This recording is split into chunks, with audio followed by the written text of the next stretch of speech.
अस्सलामुअलैकुम dear students, welcome to my YouTube channel यामुइज़ू। Students, आज का जो हमारा डिस्कशन का टॉपिक है वो है absorption of UV visible radiation and electronic transition. इससे पहले मैंने जो अपनी वीडियो अपलोड की थी उस प्रीवियस लेक्चर में मैंने आपको यूवी विजिबल रेडिएशन का प्रिंसिपल क्या होता है और होमो ल्यूमो क्या होते हैं इसके बारे में मैं आपको अच्छे से एक्सप्लेन उस वीडियो में कर चुकी हूँ। लेकिन चूंकि इशारतन मुझे यहाँ पे आपको उस प्रिंसिपल को थोड़ा सा बताना पड़ेगा क्योंकि इस पूरे लेक्चर की बेस वो प्रिंसिपल ही है। तो according to UV visible radiation principle, जब भी हम किसी सैंपल से लाइट को पास करवाते हैं, लाइट कौन सी है भाई, यूवी विजिबल है, उसको हम पास करवाते हैं तो उस लाइट का कुछ हिस्सा वो सैंपल एब्जॉर्ब कर लेता है और कुछ हिस्से को वो ट्रांसमिट कर देता है। अब जो हिस्सा उस सैंपल ने एब्जॉर्ब किया है ना, बेसिकली वो हमारे पास इसलिए एब्जॉर्ब करता है क्योंकि वो हमारा सैंपल के मॉलिक्यूल्स उस रेडिएशंस के साथ इंटरेक्शन शो करते हैं, जिसकी वजह से उसको एब्जॉर्ब कर लेते हैं। अब उस इंटरेक्शन के नतीजे में क्या होता है कि हमारे पास इलेक्ट्रॉनिक ट्रांजिशन होती है। इलेक्ट्रॉनिक ट्रांजिशन को दूसरा नाम दिया जाता है इलेक्ट्रॉनिक एक्साइटेशन का, यानी कि इलेक्ट्रॉन का मूव कर जाना फ्रॉम होमो से ल्यूमो की तरफ। होमो क्या होता है, हाईएस्ट ऑक्यूपाइड मोलिकुलर ऑर्बिटल, और ल्यूमो क्या है, लोवेस्ट अनऑक्यूपाइड मोलिकुलर ऑर्बिटल। वैसे मैं आपको ये बता दूं, होमो होते हैं हमारे पास बॉन्डिंग और नॉन बॉन्डिंग मोलिकुलर ऑर्बिटल, और जो ल्यूमो है ये हमारे पास होते हैं हमारे जो एंटी बॉन्डिंग मोलिकुलर ऑर्बिटल होते हैं। तो जो एक्साइटेशन है वो कैसी होती है, जब हमारे पास लाइट आके सैंपल पे पड़ती है तो लाइट का कुछ हिस्सा सैंपल एब्जॉर्ब कर लेता है। इट्स मीन कि हमारे सैंपल ने उसके साथ इंटरेक्शन किया है लाइट के साथ, इसीलिए वो लाइट का हिस्सा एब्जॉर्ब हुआ है। तो उस इंटरेक्शन के नतीजे में हमारे पास एक्साइटेशन हुई है फ्रॉम लोअर से हाई एनर्जी लेवल की तरफ, यानी होमो से ल्यूमो की तरफ। मीन्स बॉन्डिंग और नॉन बॉन्डिंग मोलिकुलर ऑर्बिटल से, बॉन्डिंग मोलिकुलर ऑर्बिटल और नॉन बॉन्डिंग मोलिकुलर ऑर्बिटल से किसकी तरफ हुई है, एंटी बॉन्डिंग मोलिकुलर ऑर्बिटल की तरफ हुई है। तो ये हमारे पास बेसिकली क्या हुई है, इलेक्ट्रॉनिक एक्साइटेशन हुई है, जिसको मैंने यहाँ पे थोड़ा सा आपको शो भी किया है। ये हमारे पास लोवेस्ट एनर्जी लेवल है और यहाँ पे एक्साइटेशन हुई है सिग्मा से सिग्मा स्टार की तरफ, यानी कि जब वो फोटोन ऑफ लाइट एब्जॉर्ब करेगा ना हमारा सैंपल तो वैसे इंटरेक्शन शो करेगा। ठीक है जी, इसके बारे में हम डिटेल से पढ़ेंगे इंशाल्लाह इसी लेक्चर के अंदर। और हमारे पास जब ये एक्साइटेशन होती है ना, जब वो सैंपल के मॉलिक्यूल आने वाले रेडिएशन को एब्जॉर्ब कर रहे होते हैं, तो हमारे पास ना दो कंडीशंस होती हैं जिसकी बेस पर हमारे पास वो एक्साइटेशन होगी, वो इंटरेक्शन होगा, यानी कि सैंपल के मॉलिक्यूल आने वाली लाइट के साथ इंटरेक्ट करेंगे। कब, जब ये दो कंडीशन हमारी फुलफिल होंगी। ठीक है, तो पहली कंडीशन ये है कि जो आने वाला फोटोन है यूवी विजिबल रेडिएशन का, उसकी एनर्जी, हमारे पास ये दो दो एनर्जी लेवल्स है ना जिनके दरमियान एक्साइटेशन होनी है, उसकी एनर्जी डिफरेंस की इक्वल होनी चाहिए। मैं आपको दोबारा से बता देती हूँ, आने वाले फोटोन की जो एनर्जी है वो इन दो एनर्जी लेवल्स के एनर्जी डिफरेंस के इक्वल होनी चाहिए। तो पहली कंडीशन यही है, हमारे पास आने वाली फोटोन की एनर्जी इन दो एनर्जी लेवल जिनके दरमियान एक्साइटेशन होनी है उन एनर्जी लेवल्स के एनर्जी डिफरेंस के इक्वल होनी चाहिए, और वो होगा एच वी जो कि equal H C over lambda के। पहली कंडीशन ये है। दूसरी और अहम कंडीशन ये है कि एक photon of light, only one photon of light UV visible radiation का सिर्फ एक इलेक्ट्रॉन की एक्साइटेशन करवाएगा, इससे ज़्यादा इलेक्ट्रॉन की एक्साइटेशन नहीं करवाएगा। अगर हम चाहते हैं कि हमारे ज़्यादा, एक से ज़्यादा इलेक्ट्रॉन फ्रॉम लोअर से हायर की तरफ मूव करें, तो उसके लिए क्या ज़रूरी है कि हमारे पास फोटोन भी एक से ज़्यादा हो। तो ये दो चीज़ें ज़रूरी हैं जब हमारे पास लाइट का इंटरेक्शन होगा किसके साथ, सैंपल के साथ। अच्छा, हमारे पास मैंने कहा ना हम बार बार एक ही लफ्ज़ को रिपीट करें कि इंटरेक्शन हो रहा है। अब वो जो इंटरेक्शन होता है ना उसके नतीजे में 4 टाइप्स की इलेक्ट्रॉनिक ट्रांजिशन होती है, जिसको मैंने आपको पहले ही बताया था। आप लोगों ने क्या कह सकते हैं, 4 टाइप ऑफ इलेक्ट्रॉनिक एक्साइटेशन भी कह सकते हैं। चलिए डिस्कस करते हैं। पहली है सिग्मा से सिग्मा स्टार की तरफ, सेकेंड वन इज एन से सिग्मा स्टार की तरफ, फिर है पाई से पाई स्टार और एन से पाई स्टार की तरफ। बेसिकली ये जो एन है ना आपको नजर आ रही है, ये हमारे नॉन बॉन्डिंग मोलिकुलर ऑर्बिटल है। ये पाई स्टार सिग्मा स्टार ये हमारे एंटी बॉन्डिंग मोलिकुलर ऑर्बिटल है, और ये जो सिग्मा और पाई है जिन पर स्टार नहीं लगा हुआ, ये हमारे बॉन्डिंग मोलिकुलर ऑर्बिटल हैं। ठीक है जी, ये देख सकते हैं आप। मैंने आपको कहा ना कि 4 टाइप्स की इलेक्ट्रॉनिक ट्रांजिशन होती है, तो यहाँ पे मैंने आपके साथ डिस्कस भी किया है। सिग्मा से सिग्मा स्टार की तरफ इलेक्ट्रॉनिक ट्रांजिशन हुई है, फिर हमारे पास पाई से पाई स्टार की तरफ भी पॉसिबल है, एन से पाई स्टार की तरफ भी पॉसिबल है, और एन से सिग्मा स्टार की तरफ भी पॉसिबल है। स्टूडेंट्स, यहाँ पे ना गौर करने की एक बात ये है कि हमारे पास ना जो एक्साइटेशन हो रही है वो सेम एनर्जी लेवल के दरमियान हो रही है, यानी सिग्मा से सिग्मा स्टार की तरफ हुई है। ऐसा भी तो हो सकता था ना कि सिग्मा से पाई स्टार की तरफ हो जाए, है ना, और इसी तरह हमारे पास पाई से पाई स्टार की तरफ हुई है। अब ये भी तो पॉसिबल था ना कि पाई से सिग्मा स्टार की तरफ हो जाए। लेकिन ऐसा नहीं हुआ। इसलिए मैंने लिखा है कि ऐसा क्यों नहीं हुआ, इसकी रीज़न क्या है। स्टूडेंट इसकी रीज़न ज़रा गौर से सुनिएगा। एक्साइटेशन होने के लिए ना इलेक्ट्रॉन की फ्रॉम लोअर से हाई एनर्जी लेवल की तरफ, उसके लिए बहुत ज़्यादा ज़रूरी ये होता है कि आपके जो ऑर्बिटल्स हैं ना, ये सॉरी आपके जो एनर्जी लेवल्स हैं, ये दूसरे के पैरेलल हों, एक ही डायरेक्शन में पैरेलल हों। लेकिन जब ये परपेंडिकुलर होते हैं ना तो एक्साइटेशन नहीं होती। अब पैरेलल होने का क्यों ज़रूरी है? बेसिकली जब वो पैरेलल होते हैं ना तो ऑर्बिटल्स का मैक्सिमम ओवरलैप हो पाता है, और जो हमारे पास एक्साइटेशन है वो भी इजी हो जाती है जब वो एक दूसरे के क्या होते हैं, पैरेलल होते हैं। लेकिन जब हमारे पास ये ऑर्बिटल्स ये हमारे पास पैरेलल नहीं होते हैं, अब ये सिग्मा और पाई स्टार एक दूसरे के परपेंडिकुलर होते हैं, तो इस वजह से हमारे पास ये ऑर्बिटल्स चूंकि आपके पैरेलल नहीं है, परपेंडिकुलर है 90 डिग्री के एंगल पे, तो इसकी वजह से ऑर्बिटल्स का मैक्सिमम ओवरलैप नहीं हो पाता और एक्साइटेशन भी पॉसिबल नहीं होती है। तो that's why sigma star, sigma से पाई स्टार और पाई से सिग्मा स्टार ये पॉसिबल नहीं है। रीज़न क्या है भाई? इसके अंदर मैक्सिमम ओवरलैप नहीं हो पाता क्योंकि ये दूसरे के परपेंडिकुलर होते हैं भाई मॉलिक्यूलर ऑर्बिटल्स। अगर एक दूसरे के पैरेलल होते ना, जैसे हमारे पास ये सिग्मा से सिग्मा स्टार और पाई से पाई स्टार है, ये एक दूसरे के पैरेलल होते हैं, मैक्सिमम ओवरलैप है, इस वजह से यहाँ पे एक्साइटेशन रहती है। इसलिए यहाँ पे पॉसिबल है और यहाँ पर पॉसिबल ही नहीं क्योंकि वो परपेंडिकुलर है। नेक्स्ट चलते हैं हम अपने डायग्राम की तरफ जो मैंने आपके सामने ड्रा किया है। देखिए इस तरफ ना ऊपर की तरफ अलोंग वाई एक्सिस हमारी जो एनर्जी है वो इंक्रीज कर रही है।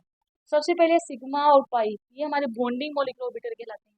फिर हमारे पास आता है कि एन, ये हमारे नॉन बॉन्डिंग मॉलिक्यूलर ऑर्बिटल कहलाते हैं, जिन्हें हम कहते हैं कि ये हमारे लोन पेयर होते हैं। जैसे आपने ऑक्सीजन पर कभी गौर किया है, ऑक्सीजन के पास दो लोन पेयर और दो बॉन्ड पेयर होते हैं जब वो वाटर में बॉन्डिंग करता है विद हाइड्रोजन के साथ, है ना।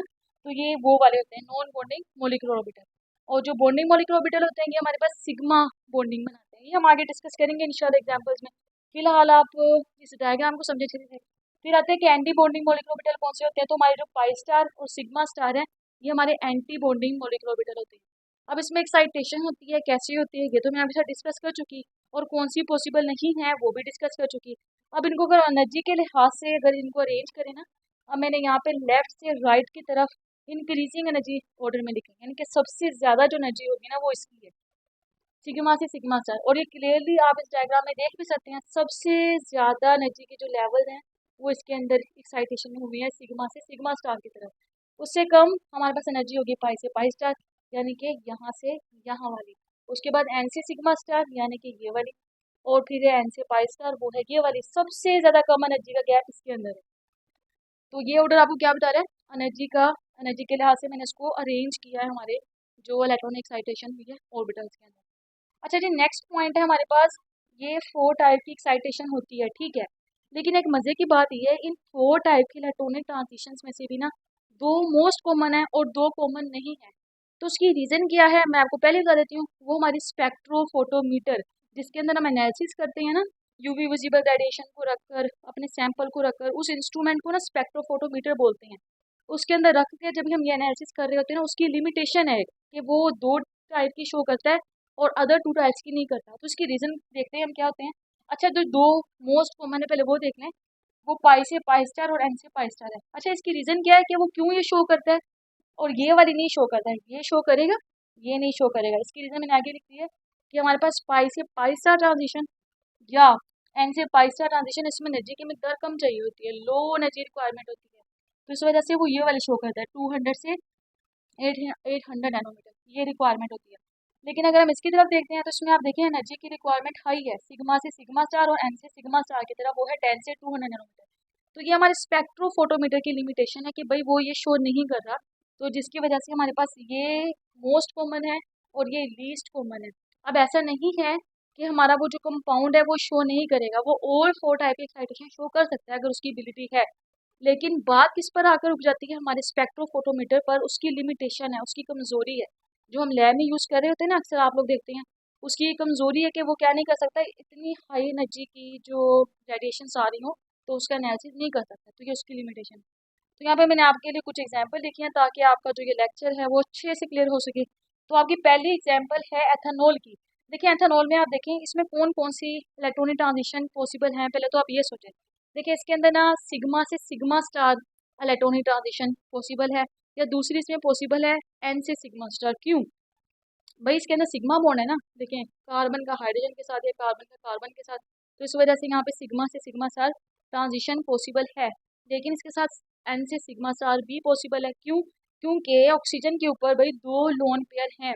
लोन पेयर क्या होते हैं? जो बॉन्डिंग में इन्वॉल्व नहीं हुए, वो ऐसे ही पड़े हैं ऑक्सीजन के ऊपर, तो वो भी तो हमारे पास ट्रांजिशन करते हैं, हमने यहाँ पे पढ़ा था। तो यहाँ पे टू टाइप्स की इलेक्ट्रॉनिक ट्रांजिशन पॉसिबल हो रही है। लेकिन मैंने इसके आगे क्रॉस लगाया, क्यों लगाया है? क्योंकि मैंने आपके सामने ये वो एग्जाम्पल लिखी हैं जो हमारा स्पेक्ट्रोफोटोमीटर शो करता है और जो नहीं करता वो वाली लिखी है। मैंने क्रॉस क्यों लगाया है? मैं आपको पहले ही बता चुकी हूँ, स्पेक्ट्रोफोटोमीटर की लिमिटेशन है कि वो हाई एनर्जी इलेक्ट्रॉनिक ट्रांजिशन जो है उसको शो नहीं करता। और वो कौन कौन सी हैं? हमारे पास सिग्मा से सिग्मा स्टार और एन से सिग्मा स्टार, तो इसलिए इसको क्रॉस। इसी तरह हमारे पास ये दूसरी एग्जाम्पल है ईथर्स की। तो इसमें आप देखिए ऑक्सीजन के पास फिर से दो लोन पेयर और दो बॉन्ड पेयर बना के बैठा हुआ है। इसमें भी सिग्मा से सिग्मा स्टार ट्रांजिशन और एन से सिग्मा स्टार ट्रांजिशन पॉसिबल है। लेकिन हमारा स्पेक्ट्रोफोटोमीटर फिर से इस कंपाउंड का एनालिसिस नहीं शो करेगा। क्यों? क्योंकि वो हाई एनर्जी की है। थर्ड हमारे पास एग्जांपल है आपके अल्केन की। जो दो रीजन पहले मैं आपको बता चुकी हूँ वही यहाँ पे फिट होंगी। हमारा स्पेक्ट्रोफोटोमीटर इसके लिए एनालिसिस शो नहीं करेगा। उसके बाद है अल्कीन और अल्काइन। अब ये शो करता है, क्यों करता है? क्योंकि इसके अंदर हमारे पास पाई बॉन्ड है। देखिए इसमें सिग्मा से सिग्मा स्टार ट्रांजिशन भी पॉसिबल है। क्यों? क्योंकि अल्कीन्स में एक सिग्मा बॉन्ड और दो पाई बॉन्ड है कार्बन के दरमियान। सॉरी, एक सिग्मा बॉन्ड और एक पाई बॉन्ड है कार्बन टू कार्बन। और वैसे भी कार्बन और हाइड्रोजन के दरमियान भी तो है ना बॉन्ड। तो इस वजह से यहाँ पे सिग्मा से sigma star electronic transition possible है। अब जो कि पाई भी है तो यहाँ पे हमारे पास पाई से पाई स्टार ट्रांजिशन भी पॉसिबल है। लेकिन जो हमारा स्पेक्ट्रोफोटोमीटर है फिर से वही बात है, कौन सी ज्यादा इलेक्ट्रॉनिक ट्रांजिशन शो करेगा? वो हमारे पास होगी पाई से पाई स्टार, ना कि सिग्मा से सिग्मा स्टार। ये वाला एनालिसिस शो नहीं करेगा, सिर्फ ये शो करेगा। अब क्योंकि इसमें एक इलेक्ट्रॉनिक ट्रांजिशन तो पॉसिबल है ना भाई, इस वजह से मैंने इन दोनों के अंदर लगाया है टिक। इसको मैंने सही किया है, यानी कि इसको क्रॉस किया है और इसको मैंने टिक मार्क किया है, क्योंकि यहाँ पे इलेक्ट्रॉनिक ट्रांजिशन आपकी पॉसिबल है। उसके बाद आपके पास ये दूसरा कंपाउंड है, इसमें और इसमें भी वही सेम रीजन है। इसमें आपके पास कौन कौन सी इलेक्ट्रॉनिक ट्रांजिशन पॉसिबल है, हम इस पर गौर करते हैं। देखिए ऑक्सीजन के पास फिर से ये वाला और ये वाला दो लोन पेयर हैं, दो बॉन्ड पेयर हैं, तो कौन सी ट्रांजिशन पॉसिबल होगी भाई? एन से पाई स्टार भी पॉसिबल है। क्यों? क्योंकि इसमें पाई बॉन्ड भी है। एन से सिग्मा स्टार भी पॉसिबल है क्योंकि इसमें सिग्मा बॉन्ड भी पाया जा रहा है। एन से सिग्मा स्टार भी पॉसिबल है, एन से पाई स्टार भी पॉसिबल है। और इसमें कार्बन हाइड्रोजन कार्बन कार्बन के दरमियान भी सिग्मा बॉन्ड है। इस वजह से यहाँ पे सिग्मा से सिग्मा स्टार भी पॉसिबल है और पाई से पाई स्टार भी। यानी कि इन दो कंपाउंड्स के अंदर all four type of electronic transition possible हैं। लेकिन स्पेक्ट्रोफोटोमीटर शो कौन सी करेगा? फिर से वही बात, हमारे पास सिर्फ हमारी पाई से पाई स्टार और एन से पाई स्टार वाली। और ये हमारे पास जो कंपाउंड आपको एंड पे नजर आ रहा है ये कॉन्जुगेटेड कंपाउंड की एग्जांपल है जिसमें अल्टरनेट डबल और सिंगल बॉन्ड होते हैं। अब यहाँ पर भी मैंने टिक मार्क किया इसको, क्यों? क्योंकि यहाँ पे पाई बॉन्ड आ रहा है। यहाँ पे भी हमारे पास टू टाइप की इलेक्ट्रॉन ट्रांसलेशन पॉसिबल है, एन से पाई स्टार, एन से sigma star, sorry three type की पॉसिबल है ना। एक तो हमारे पास पाई से पाई स्टार क्योंकि इसमें पाई बॉन्ड पाया जा रहा है। दूसरा हमारे पास यहाँ पे सिग्मा से सिग्मा स्टार, टू टाइप्स की पॉसिबल है। लेकिन जो हमारे पास रिजल्ट शो होगा स्पेक्ट्रोफोटोमीटर शो करेगा वो सिर्फ पाई से पाई स्टार की होगी। एन से पाई स्टार या एन से सिग्मा स्टार ये तो पॉसिबल ही नहीं है ना, क्योंकि इसके पास लोन पेयर है ही नहीं अवेलेबल, है सिर्फ सिग्मा और पाई बॉन्ड। तो इस वजह से ये दो पॉसिबल हैं, ये दो नहीं है। अब इन दोनों में से भी सिर्फ ये वाली शो करेगा, ये वाली सिग्मा से सिग्मा स्टार शो नहीं करेगा। रीजन क्या है जी? स्पेक्ट्रोफोटोमीटर की लिमिटेशन, वो हाई एनर्जी रेडिएशन की जो इलेक्ट्रॉनिक ट्रांजिशन है उसको शो नहीं करता है। तो ये आज का हमारा लेक्चर था जिसमें हमने डिटेल से absorption of electronic UV visible radiation और इलेक्ट्रॉनिक ट्रांजिशन को डिस्कस किया। अगर आपको मेरी ये वीडियो पसंद आए तो इसे लाइक करें, मेरे चैनल को सब्सक्राइब करें।